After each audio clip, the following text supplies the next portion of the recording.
This video is brought to you by Nokian Tires, a leader in safety and sustainability. Maximize performance and efficiency with their made in USA all-season tires and their dedicated Hakkapeliitta EV winter line from the inventor of the winter tire. Learn more at nokiantires.com/EV. Hello everyone, welcome to Out of Spec Reviews. Today you're joining me, Ryan, with the Mercedes AMG EQE SUV.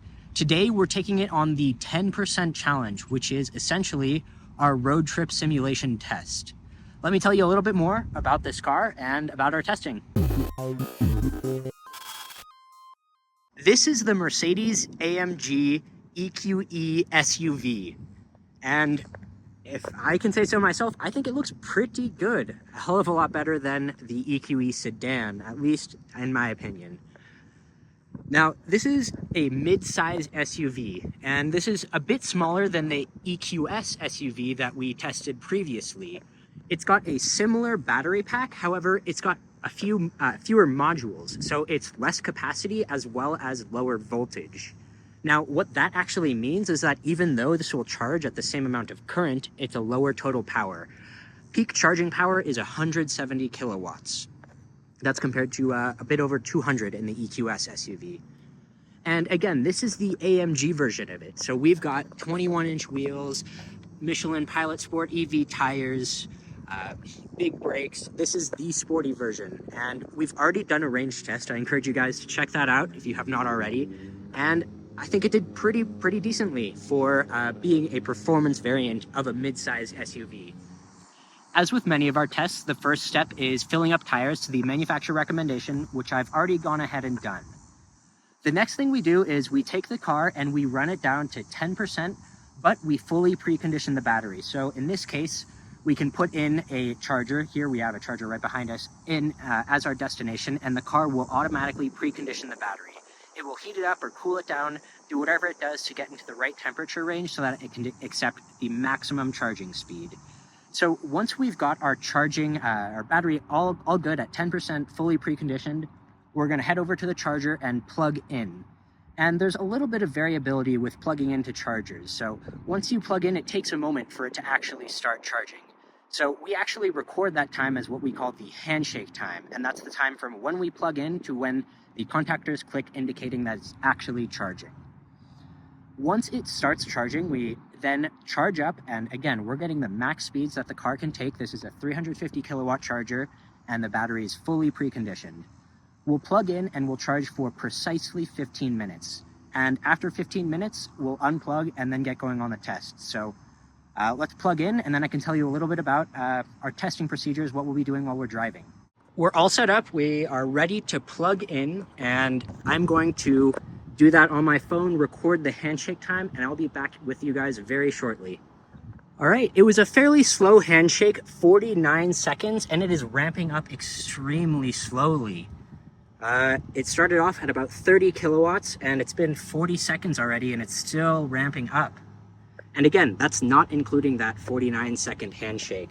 So we'll keep an eye on this. This should go up to, its peak power is 170, so I'm thinking we'll probably see pretty close to that value. We're still ramping a little bit, and I think 164 looks like what we're going to be at. You'll notice that I have the car actually on, and inside I have the AC running, and this is on purpose. We do this for all of our 10% challenges. These are meant to be a road trip simulation test. So in a road trip, oftentimes you are actually in your car while you're charging. You're hanging out. Maybe you're on your phone, maybe doing stuff with the infotainment, whatever, but you're in the car and the AC's running. We think that that's a very realistic scenario, and that's how we run it. Of course, we keep our air conditioning set between 68 and 72 on the eco-friendly mode. In Mercedes, that's just the eco mode here. The next thing we're gonna do is after 15 minutes, we'll unplug and head onto the highway just over there, not too far. And we'll hop onto the highway and do some gentle accelerations up to 80 miles per hour, faster than our 70 mile per hour range tests. And again, we'll do those gentle accelerations to avoid any sorts of losses from those accelerations.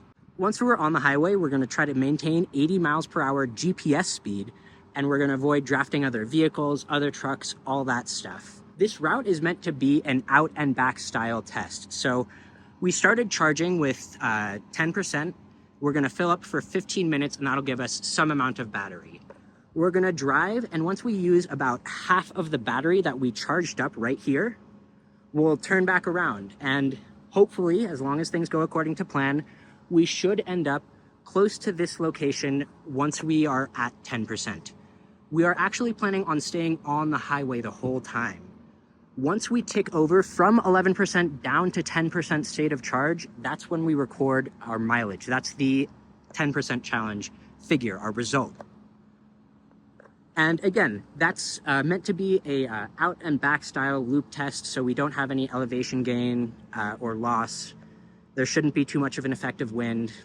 And temperatures are really nice right now, mid 80s, very little wind. It's a great night for some testing. As you can see, we are reaching and actually even topping the claimed peak charging speed, 173 kilowatts. It's only supposed to do 170, so awesome stuff. Great to see. We're 10 minutes into the session and it just started limiting its charge power. It peaked at 174 kilowatts and it was holding 500 amps. Nears makes no difference, 500 amps for a full 10 minutes.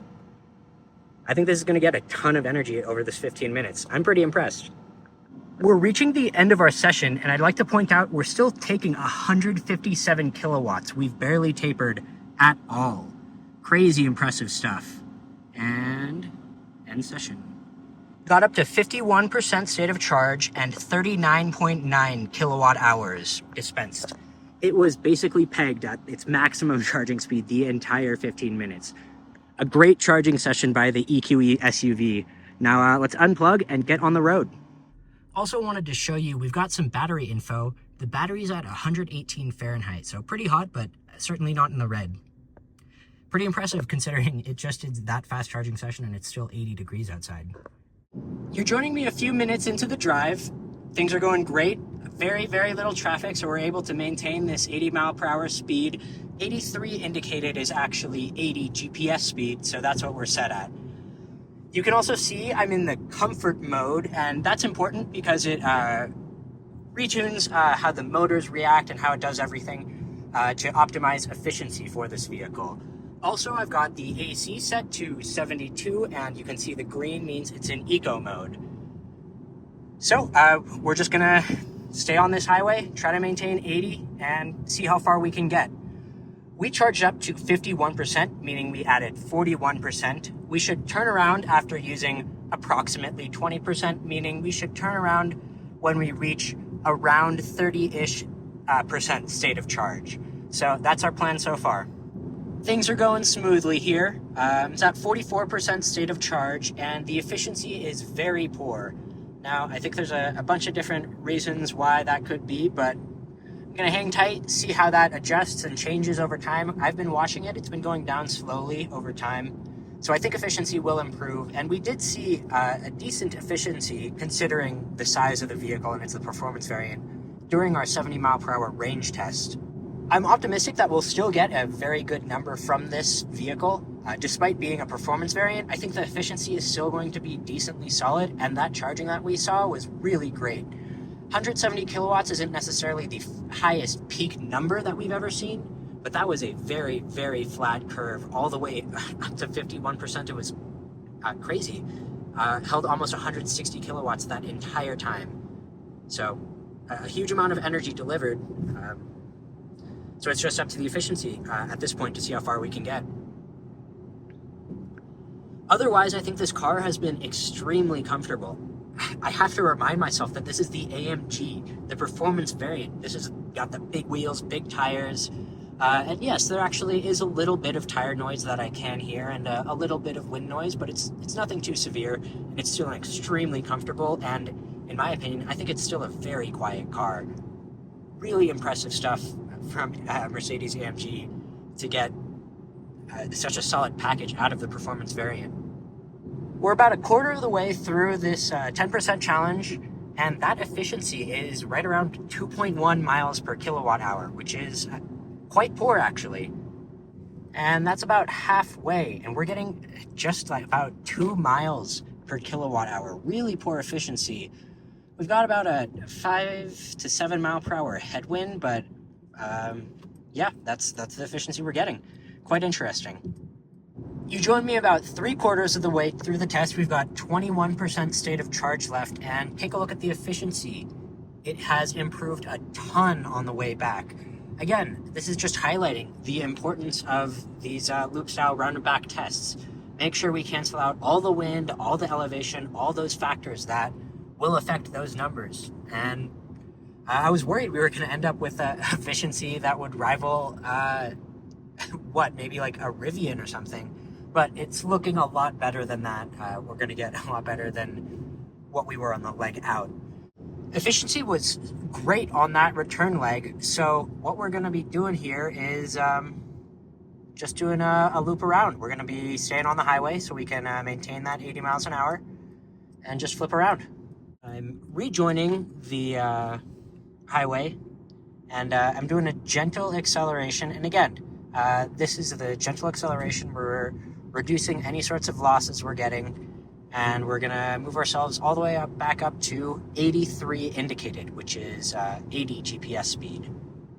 I think we'll turn around when we've got about 13, and we can